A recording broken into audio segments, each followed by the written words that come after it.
Hey, this is David Miller with the Miller Group of Keller Williams Realty. I'm here to help you get real estate smart. All right, this is the special edition where I provide you my predictions for 2025. So if you are thinking about doing something with real estate in 2025, I recommend that you sit back and listen.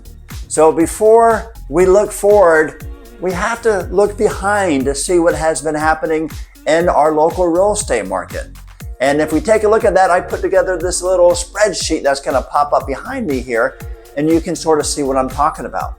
But if we look at the inventory has gone up quite a bit in the past 3 years. Now, most of that growth has been from 2023 to 2024. So what does that mean? Well, what we really want to look at is how much inventory we have that's being absorbed into the market by the number of sales. So that's what really matters.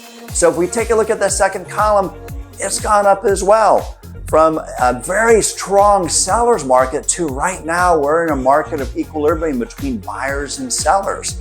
Now, the other thing we want to look at is average days on market. So once you put a house on the market, how long does it take until it actually goes under contract? Well, if you look at that, that has gone up as well. And most of it was the second year, which is 2023 to 2024. Now, look at closings. Closings have consistently dropped year over year over year. Now, that has mainly been because of the interest rates you see that are just bouncing between 6 and 8%, and they're just sort of going all over the place. So depending on where they end up will depend on how much demand we have in the market.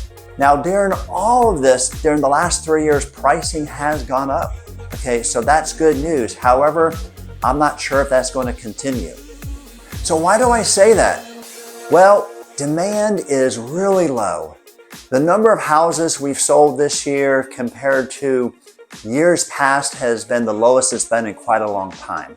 And a lot of that is due to the interest rates. The interest rates are making things unaffordable, and at the same time, pricing of housing has gone up as well. So that's sort of a double whammy.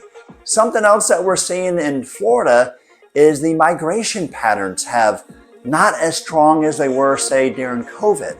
Everybody was moving into Florida. That's not the case anymore. Don't get me wrong, we still have positive growth year over year, but not like it was before.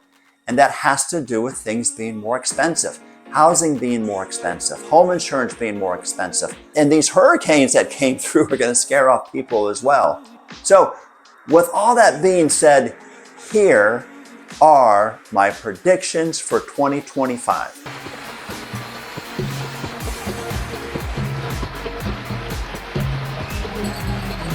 Number one, I expect the interest rates to continue to bounce. Okay, with the new administration coming in, that's going to be wanting to blow up the economy, as in have it get bigger and bigger and bigger. Well, that is going to not lower interest rates. Remember, whenever there's good news in the economy, that hurts the rates rather than help the rates. So I expect the rates for next year to bounce between 6 and 7%. And that's what we're going to see. Now, because of that, I expect the inventory of homes to continue to go up. Now, listen, folks, real estate is all about supply and demand. If you have high supply and low demand, this is going to keep on going up. And as that goes up, guess what? Those sellers lose leverage. And what I'm expecting next year, this really depends on the interest rates, is that the pricing is either going to stabilize or it's going to start dropping. And then guess what? We're going to be in a buyer's market.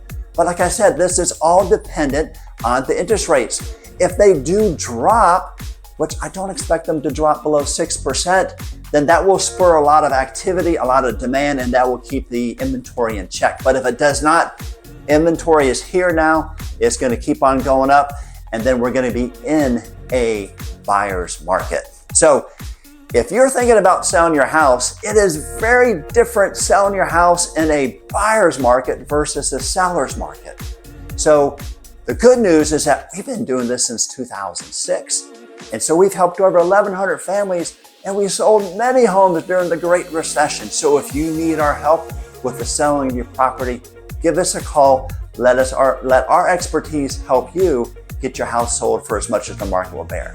I hope that you are now real estate smart.